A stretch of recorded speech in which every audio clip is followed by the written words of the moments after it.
Bonjour à tous et bienvenue pour cette nouvelle vidéo. Aujourd'hui, je vais installer et configurer la technologie Vim Agent for Microsoft, qui est une solution de sauvegarde freemium qui peut être installée sur des postes clients et également sur des serveurs. Je vous joins le lien qui vous dirige vers le site de Vim Agent for Microsoft dans la description. Il faut bien entendu vous créer un compte, mettre vos données personnelles et ensuite vous pourrez télécharger le point zip. Pour ma part, Vim Agent est déjà téléchargé avec la dernière version en date, c'est-à-dire la 4.00.18.11. On va alors l'installer. Donc c'est parti. Alors, au niveau de l'installation, ça va être vraiment basique. On ne demande rien à l'utilisateur, mis à part de cocher les cases pour les différentes licences de Vim. Donc du coup, on va lancer. Ah oui. Voilà, vous voyez, là on demande d'accepter les termes de la licence Vim, d'accepter les termes de la licence Third Party Component License Agreement. Voilà, donc ça on le coche et on fait installer. Et voilà. Donc là maintenant il faut laisser installer les components ainsi que Vim Agent. On se retrouve tout de suite.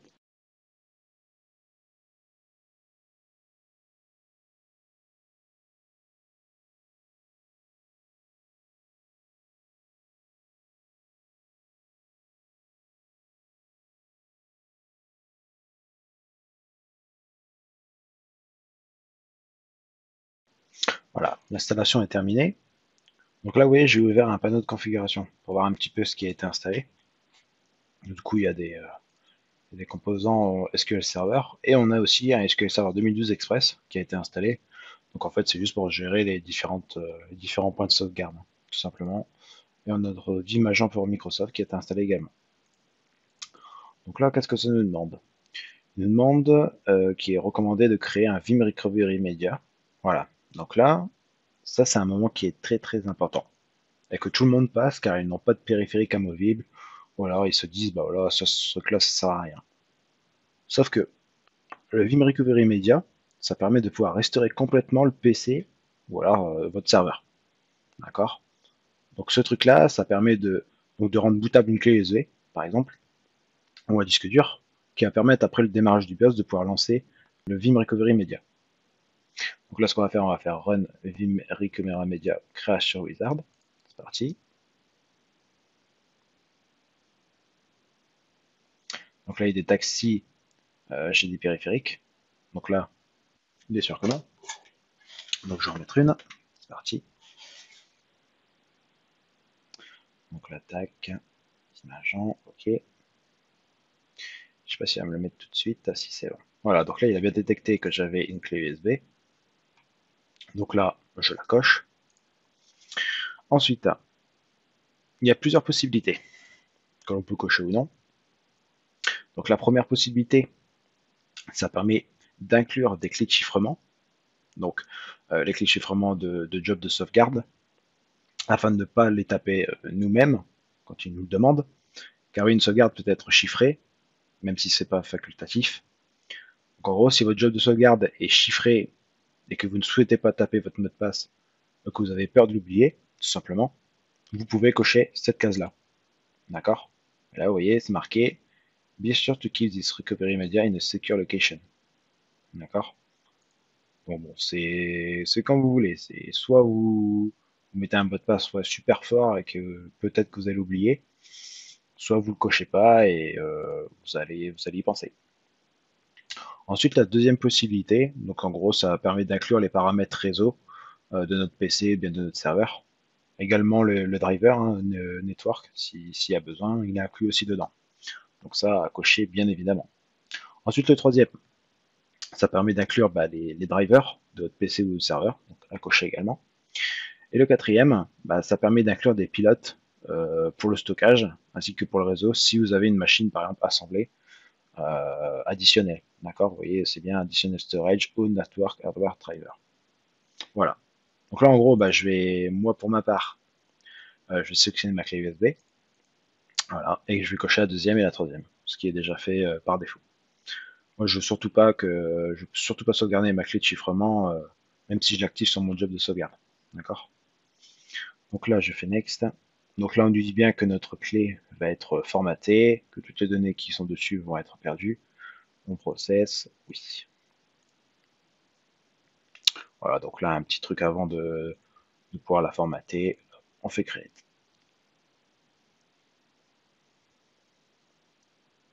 Voilà, et là, Vim Agent, bah, il va nous créer notre petite clé de récupération au niveau de notre image. Donc ça va inclure tous les drivers, que ce soit network ou bien storage, ou même les drivers du PC. Voilà, on se retrouve dans quelques instants.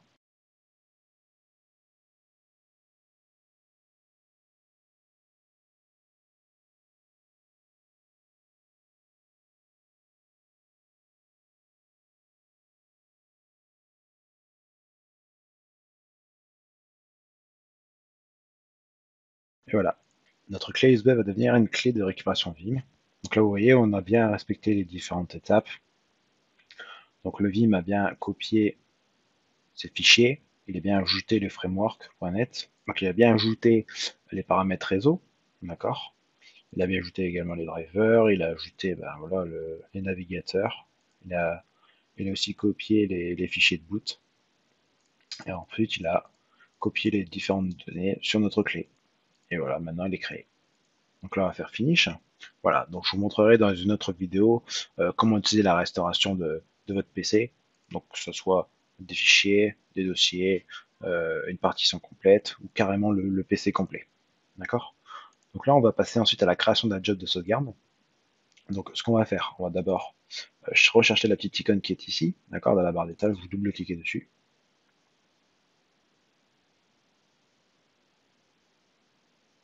Voilà. Donc là vous voyez, il nous propose directement de créer un nouveau job. D'accord. Alors, moi, ce que je vais faire dans un premier temps, c'est que je vais brancher mon disque dur, parce que c'est sur ça que je vais, sur celui-là que je vais effectuer mes sauvegardes. Hop, voilà, hop.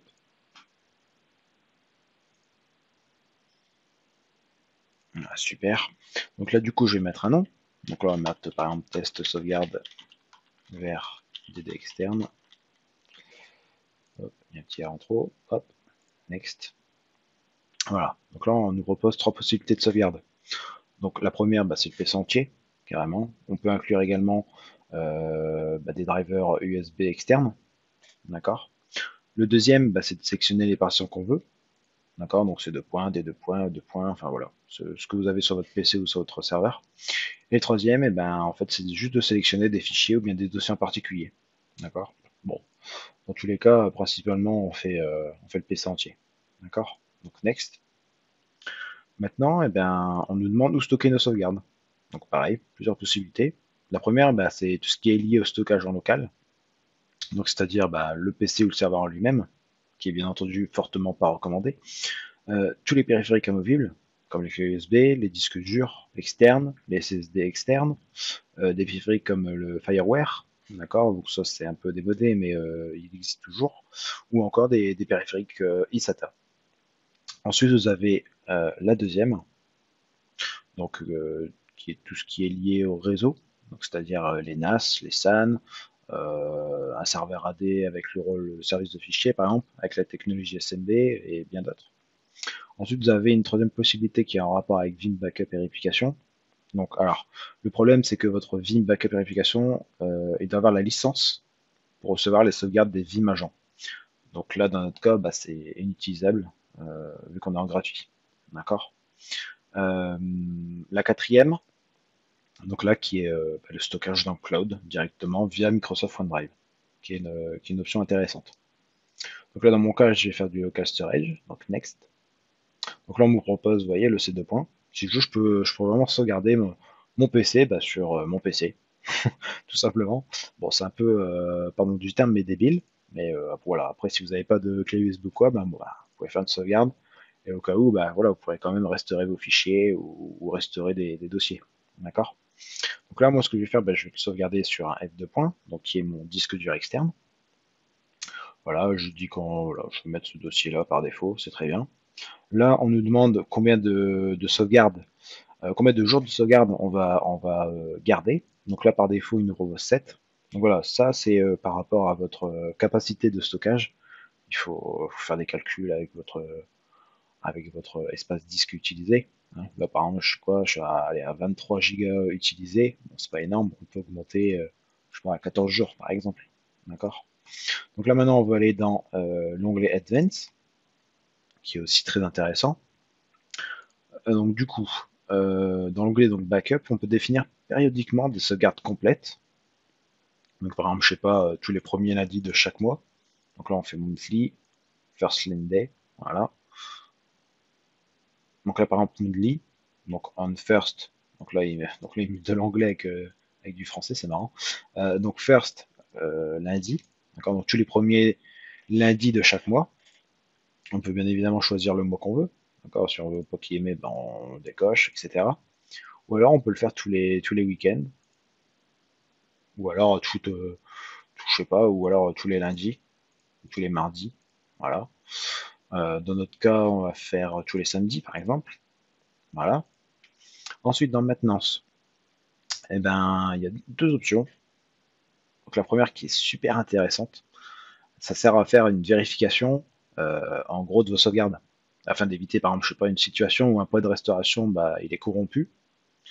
Donc, bah, ce qui va rendre également tous les autres points après, par la suite, bah, corrompus également.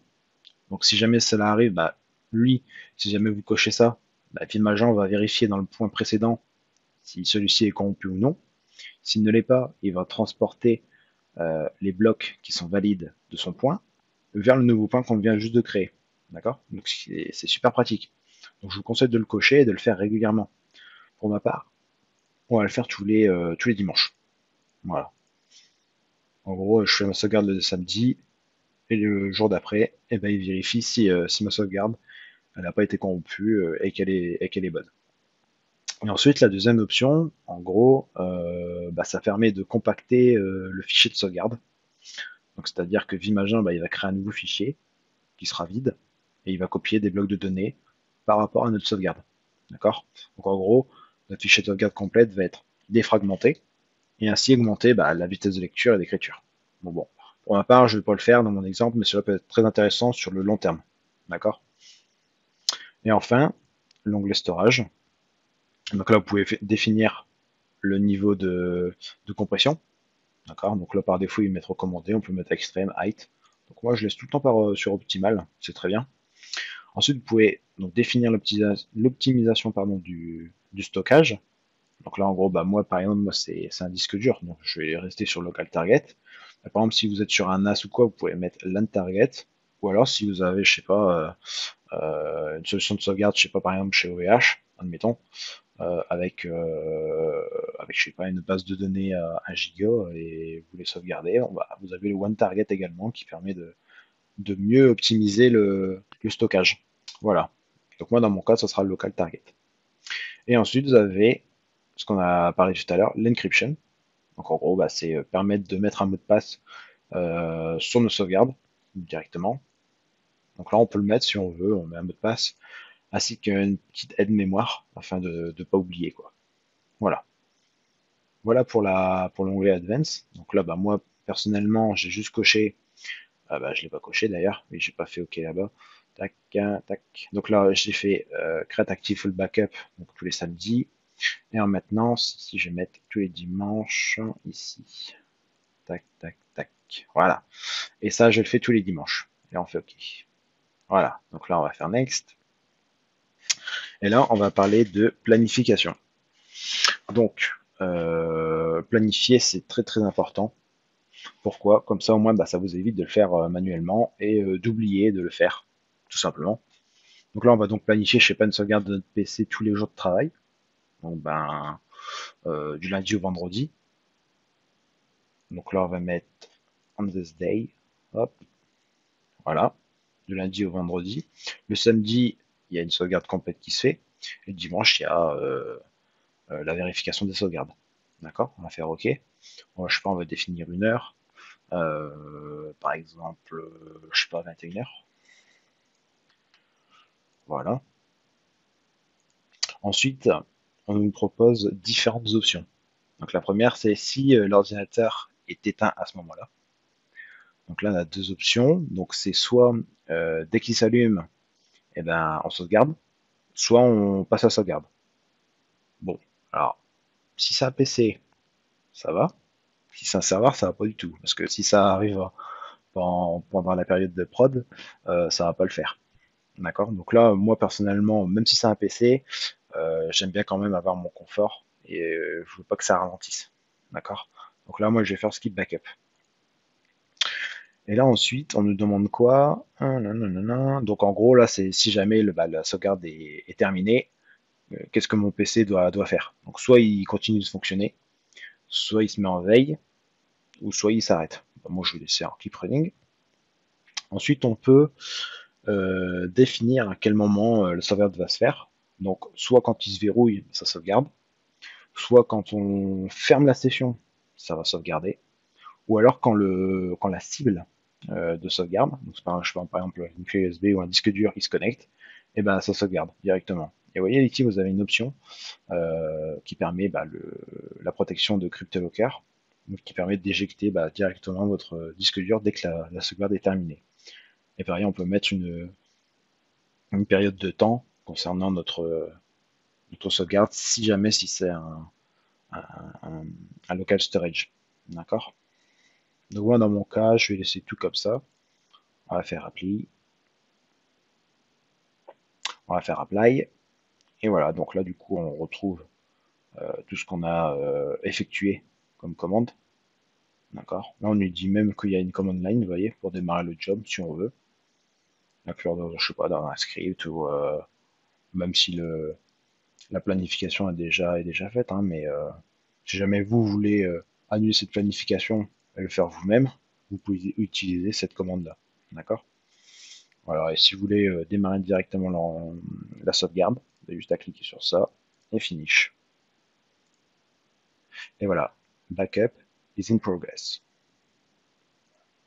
Là, on peut, si vous voulez, ajouter un nouveau job, d'accord, si on souhaite, je sais pas, sauvegarder ailleurs, sur un Microsoft OneDrive par exemple. On peut aussi modifier notre job, ou alors directement aller là-dessus, l'ouvrir, restaurer des fichiers, on verra ça dans une autre vidéo, ainsi que des volumes. On peut également stopper le job et également le modifier. On peut également faire tout cela à partir de la barre des tâches, d'accord, avec le petit logo, vous faites un clic droit, et là vous voyez, vous pouvez lancer le backup, vous pouvez lancer la restore, et vous pouvez lancer le contrôle panel qui est ceci, d'accord. Au niveau des paramètres, donc settings, on peut désactiver les backups qui ont été planifiés, donc bon, je vois pas trop l'intérêt de cette option. Cette option-là, elle est très intéressante, même si, bon, je pense que même quand on se travaille, ça ralentit quand même. En gros, ça permet de ralentir l'activité de sauvegarde quand le système est occupé. Voilà, c'est ça. Donc, en gros, je sais pas, par exemple, pendant que vous êtes en train de travailler, et ben, ça va ralentir l'activité de sauvegarde pour pas que vous ayez des lenteurs, etc. On peut manager les différents réseaux qu'on a à notre disposition. On peut également manager nos différents périphériques amovibles. D'accord. Donc par exemple, je pense que dans ceci, là, il y a le mien, d'accord, avec les 500 Go. On peut activer les notifications du contrôle panel. Donc là, il apparaîtra sous Windows 10, d'accord. Et également, on peut recevoir les notifications par email. Donc là, il suffit juste de configurer son adresse mail avec son mot de passe, et également de configurer le SMTP si jamais celui-ci n'arrive pas à le découvrir automatiquement. Voilà.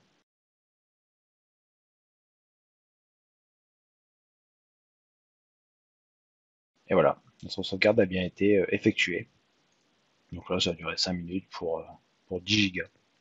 Voilà pour cette présentation sur l'installation et la configuration de VimAgent for Microsoft. N'oubliez pas qu'il faut effectuer des sauvegardes régulièrement. À tout moment, votre PC peut dysfonctionner. Vous pouvez avoir soit un virus, un CryptoLocker ou bien d'autres. Cela peut arriver. C'est quand cela arrive qu'on se dit qu'on aurait dû effectuer des sauvegardes plus souvent. Oui, ou les sauvegardes peuvent être longues, mais c'est pour notre bien. Dans la prochaine vidéo, je vais vous montrer comment restaurer des fichiers, des dossiers, un volume entier, ainsi que le PC complet grâce au logiciel de sauvegarde. Alors, n'hésitez pas à vous abonner à ma chaîne afin d'en découvrir plus, de mettre un petit pouce bleu si cela vous a aidé, de me dire en commentaire si vous avez des problèmes avec cette technologie ou encore si vous voulez que je fasse des vidéos sur une autre technologie. Je vous remercie encore d'avoir regardé cette vidéo. Je vous souhaite une excellente journée et à la prochaine pour d'autres vidéos. Choupsi, terminé.